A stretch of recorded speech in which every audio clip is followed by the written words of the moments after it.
শান্তিতে থাকতে পারতেছে না। ওনারা এই স্বৈরাচারী সরকার আমরা চাই না। আমাদের ভাই কিসের জন্য মারা গেছে তারা কি এর জবাব দিবে, কি জবাব দিতে পারবে কোনো সময়? আজকে নামতে বাধ্য হয়েছি আমরা, কারণ আমরা চাই যে নিরীহ স্টুডেন্ট এবং জনগণের উপর গুলি বর্ষণ না করুক এবং অবিলম্বে যে স্টুডেন্ট আটকা রয়েছে তাদেরকে ছেড়ে দেক।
এখন আর কোঠা আন্দোলন, কোনো আন্দোলনই এখন আর আন্দোলন নেই।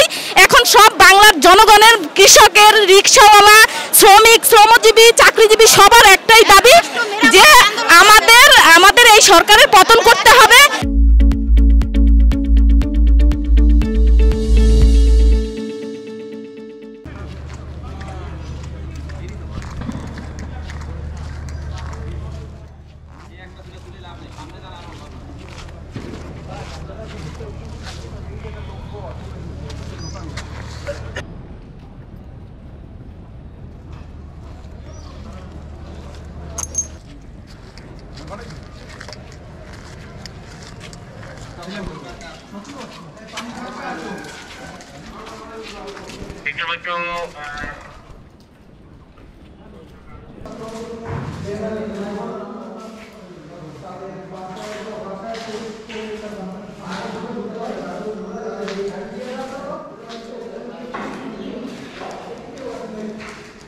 হ্যাপি ভাই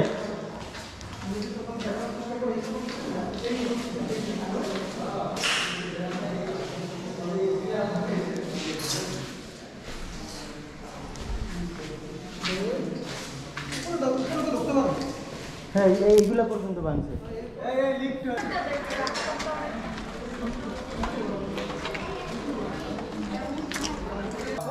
বাসভবনে ঢুকে তারপরে হামলা করা